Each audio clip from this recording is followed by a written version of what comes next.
I was scrubbing the grout on Grandpa's kitchen tiles, the old farmhouse kind that hold on to decades of coffee stains, no matter how hard you scrub, when my phone buzzed on the counter. I almost didn't look at it. I had my rubber gloves on, my hair pulled back, and a podcast playing low through the old Bluetooth speaker Grandpa kept on the windowsill above the sink. It was a Saturday. I had nowhere to be. I was just there to check on the house, the way I always did on Saturdays, ever since Grandpa passed 8 months ago. But the phone buzzed again. Then a third time. I pulled off one glove with my teeth and picked it up. It was a message from my mother. Actually, it was a photo first, my parents, at what looked like an airport gate, carry-on bags at their feet. My mother in a wide-brimmed sun hat she definitely did not own the last time I saw her. My father stood beside her with the particular grin of a man who believed he had just gotten away with something. Underneath the photo, she had typed, "We're heading to Cancun. Took care of the house situation. Don't worry about coming by anymore. We'll explain when we're back. Love you." I read it twice. Then I set the phone face down on the counter, pulled my glove back on, and kept scrubbing. Because I already knew. And I had already handled it. And the only thing left to do was wait for them to figure that out for themselves. Let me back up, because this story doesn't start at an airport gate, and it doesn't start with a text message. It starts the way most family disasters start, slowly, quietly, with so many small moments you almost convince yourself you're imagining it. Grandpa raised me and my sister. Our parents were in and out of our lives in the way that some parents are present enough that you couldn't call them absent. Absent enough that their presence always felt like a complication rather than a comfort. When we were kids, they would show up at holidays, take us to dinner, promise things they mostly didn't deliver. Grandpa was the one who made our lunches, signed our permission slips, and sat in the bleachers at every single school event either of us was ever in, even the ones that lasted 2.5 hours and featured 45 minutes of recorders. He was steady in a way our parents simply were not. My sister is 3 years younger than me. She teaches 2nd grade, and she has the kind of patience with other people's children that she absolutely did not develop by having patient parents. She's the one who learned to bake from Grandpa, who carries his chocolate chip cookie recipe folded in her wallet like a talisman.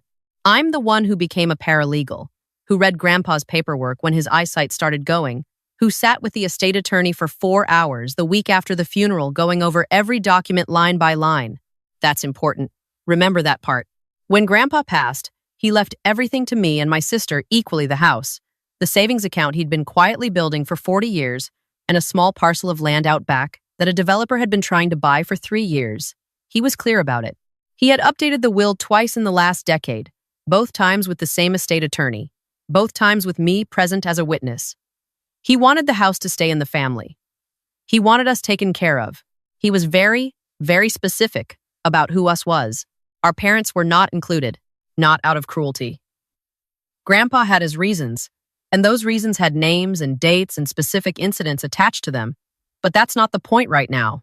The point is that the will was legal, properly filed, and not a surprise to anyone who had been paying attention. My parents had not been paying attention, or rather they had been paying a very different kind of attention. The first sign came about 3 weeks after the funeral. My mother called me on a Tuesday evening, which she almost never did. She and I had a cordial relationship at best. Birthday calls, Christmas dinners, the kind of contact that looks normal from the outside but has the emotional depth of two people standing on opposite sides of a glass wall, waving. She asked how I was doing. I said, fine. She asked how my sister was doing. I said, fine. Then she said, very casually, the way you say something you've been rehearsing, that she and my father had been thinking about the house. We were thinking, she said, that since it's just sitting there, and since your grandfather would have wanted family to be comfortable, the house isn't just sitting there, I said. My sister and I are deciding what to do with it. Of course. We just thought, since you're both so busy, we could take on the responsibility of managing it. We could even move in, keep it maintained. It would save you the hassle. I told her I appreciated the thought and that we would keep her posted. She called 3 more times that month. Each call was a variation on the same theme, getting slightly less subtle each time. By the 4th call, she was talking about how much money we could save if we just let them handle things, and how it would be so much easier for everyone, and how she and my father had really turned a corner and just needed a stable place to land while they got back on their feet. Back on their feet. A phrase that does a lot of heavy lifting when the feet in question have been unsteady for your entire adult life. I got off the phone that night and called my sister. They're going to try something, I said. My sister was quiet for a moment. In the background, I could hear her classroom fish tank bubbling. She keeps it on even when she's home because she says it helps her think. I know, she said. What do we do? We get ahead of it. The next morning, I called our estate attorney. I had already been keeping a file, call logs, screenshots of text messages, a note my mother had left on the house door that I had photographed and dated. I'm a paralegal. Documentation is not a hobby for me. It is a reflex. The attorney walked me through our options. The most important step, she said, was to make sure the property transfer was complete and fully recorded, which it was, and to ensure that no one else had any access, implied or otherwise, to the estate accounts. We went through everything. Then I asked about the house specifically. What would it take for someone to try to sell it without our knowledge? She told me.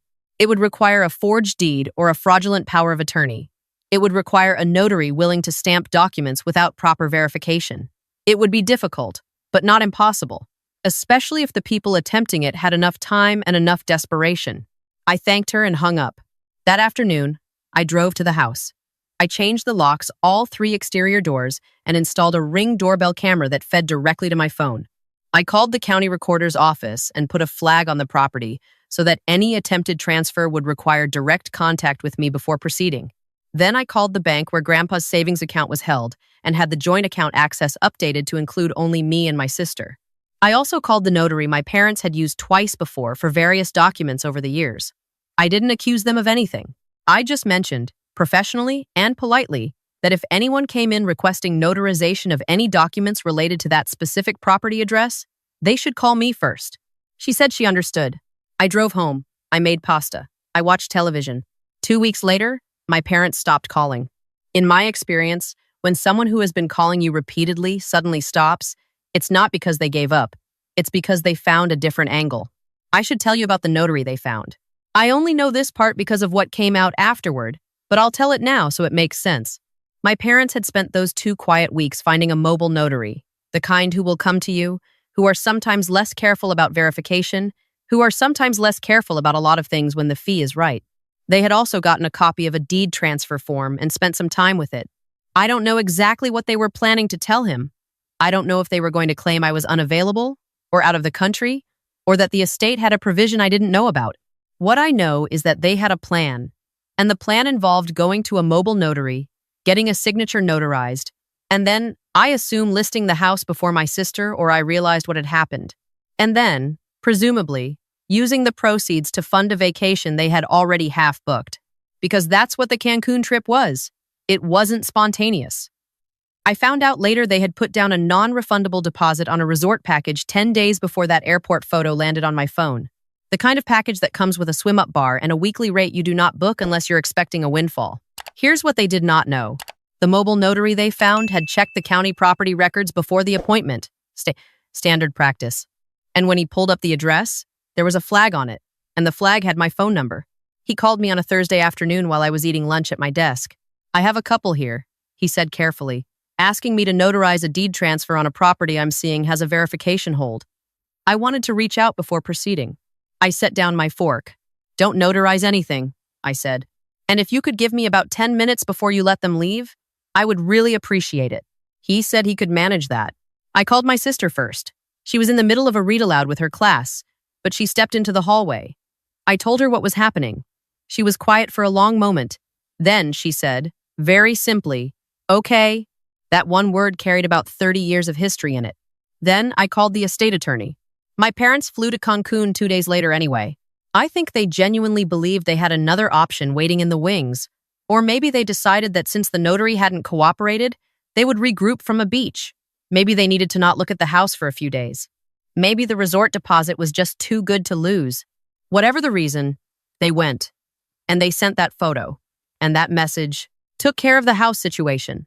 I have thought about that phrase many times since. The audacity of it, the breezy confidence. As if the house situation were a leaky faucet they'd had repaired. As if love you at the end of a message like that were a period rather than a confession. I put my phone face down and kept scrubbing. Because I had already talked to the estate attorney. The attempted notarization had been flagged in the county system. There was now a formal record of an attempted fraudulent property transfer. Nothing had gone through. Nothing could go through. The house was exactly as it had been mine and my sister's, properly titled, fully protected. And the savings account they might have believed they could access somehow had been locked down for 6 weeks by that point. There was nothing left for them to take. They called from Cancun on the fourth day of their trip. It was my father who called first. I was at my own apartment, on the couch, reading. I let it go to voicemail. He left a message that was surprisingly short, just his name. Just call me back, in the tone of someone who has recently discovered that a door they believed was unlocked is in fact bolted from the other side. Then my mother called. I let that go to voicemail too. Then my mother called again. And this time I picked up. "We need to talk about the house," she said. "No, hello. No, how are you?" "Okay," I said. We've had some trouble with some paperwork." "What kind of paperwork?" A pause. A long one. I heard what sounded like a pool in the background, the particular echo of voices and water that belongs to resort common areas. "The transfer didn't go through," she said finally. "Which transfer?" Another pause. "You know which one," she said. And for just a moment, the pleasantness in her voice cracked open, and something harder came through, not anger exactly, more like the flatness of someone who has just realized the game is over. "I know," I said. "I've known for a while." "When?" "The notary called me," I said. "I got ahead of it. The property flag, the account access, the documentation, all of it.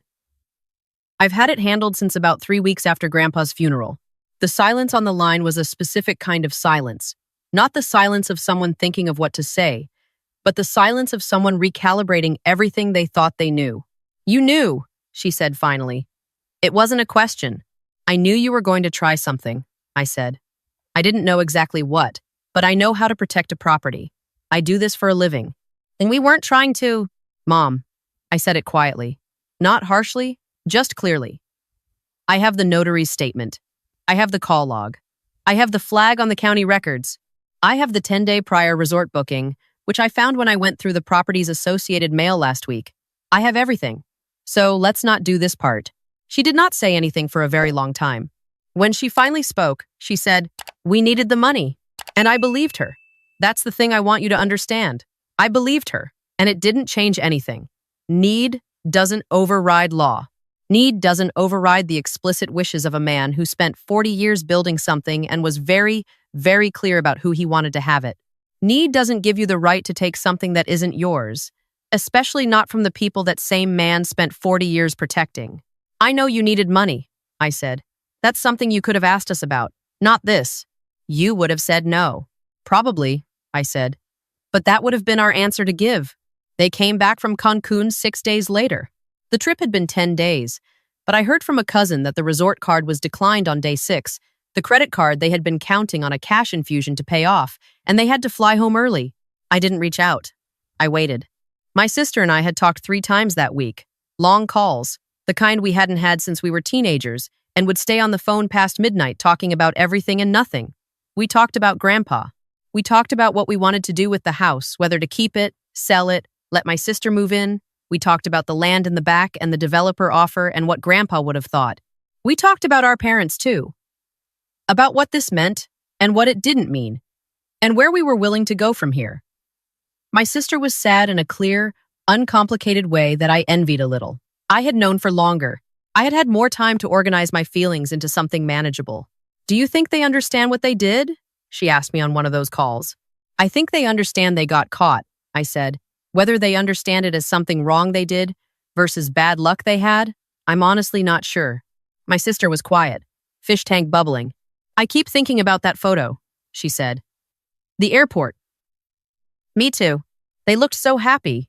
"I know. There's a particular grief in watching people who hurt you be happy about hurting you. Not because their happiness is more important than your well-being, but because it clarifies something you might have spent years trying to avoid clarifying. Some people are not going to change. Not because they can't, necessarily, but because they don't want to badly enough to pay the cost. Our parents were not bad people in the way that keeps you up at night. They were bad in a smaller, more ordinary way, the way of people who have always prioritized their own comfort and genuinely, sincerely believe they deserve to. The way of people who look at something their own child built and protected and feels entitled to a share of it simply by virtue of being related. I had spent a long time being sad about that. I was done being sad about it. They came to the house, Grandpa's house, on a Wednesday evening, about 2 weeks after they got back. I know because the Ring doorbell camera sent me an alert. I watched them on my phone from my apartment 12 miles away, my mother in a different hat, my father with his hands in his jacket pockets. Both of them standing on the front porch of a house they no longer had any access to, pressing a doorbell that now sent notifications to my phone rather than ringing inside an empty room. My sister was at the house. We had decided she would move in. She was in the middle of painting the hallway a deep, warm yellow that Grandpa had always said he wanted and never gotten around to. She opened the door. I wasn't there for that conversation. She told me about it later, sitting at Grandpa's kitchen table, her hands still faintly yellow from the paint. She said our father did most of the talking. He said they had made a mistake in judgment. He said they had been under a lot of financial pressure. He said they hoped we could understand how difficult things had been for them. He said he hoped this didn't have to change things between us. My sister listened to all of it. Then she said, very simply, I need you to go. Our mother started to say something. Our father touched her arm. We can talk later, my sister said. When I'm ready. But right now, I need you to go. And they went. She called me right after. I was still watching the Ring camera feed on my phone. I saw them walk back to their car, saw my father's shoulders, saw my mother look back once at the house before she got in. How are you? I asked. I'm okay, she said. She sounded like she meant it. I'm actually okay. The hallway looks good, I said. I could see it through the doorbell camera when she opened the door, that flash of warm yellow. She laughed. It was a real laugh, a little surprised. It really does, she said. There's a version of this story where I'm angrier, where I spend more time with the injustice of it, the audacity, the way they walked into an airport and sent a photo like they had won something. And that anger is real, and it's valid, and I'm not asking you to set it aside. But here's where I land. 8 months later, I learned how to read a deed transfer form when I was 19, sitting at a kitchen table with Grandpa while he went through his documents and explained each one to me. He didn't do that because he thought his daughter might one day try to steal from his granddaughters. He did it because he believed in knowing things. He believed in being prepared. He believed that understanding how the world worked was the best protection against the ways it could go wrong. That lesson saved the house. My sister is in it now. The hallway is yellow. There are tomatoes growing in the back garden because she found the seeds in a coffee can in the garage and figured she'd see what happened. The developer is still interested in the back parcel, and we're still deciding. Our parents call occasionally. We call back, eventually, when we feel like it. The relationship is what it is. A door that stays mostly closed, opened only when we choose to open it, on our terms and no one else's. I think about Grandpa a lot. Not in the sad, aching way I did right after Moore, in the way of carrying someone with you, their voice in your head when you're making a decision, their habits in your hands when you're doing something they taught you. He used to say that the most important thing about protecting what you love is that you have to do it before you need to, not in the crisis. Before it. When things are calm, when there's no emergency, when you could almost convince yourself there's no reason to bother. I changed those locks on a Tuesday afternoon when nothing bad had happened yet. That's the whole story, really. Everything else was just waiting. And if you're sitting with something similar right now, a family member who's been asking too many questions about finances, a parent who references your savings in conversations where it doesn't belong, a sibling who keeps finding reasons to be involved in decisions that aren't theirs, I want you to hear this. You are allowed to protect what is yours. You are allowed to do it quietly, legally, and completely, without announcing it and without apologizing for it. Document everything. Know the paperwork. Find the professional who can help you understand what protection actually looks like in practical terms. Do it before you need it. And if someone sends you a photo from an airport looking pleased with themselves, let them have the photo. They'll figure out the rest soon enough.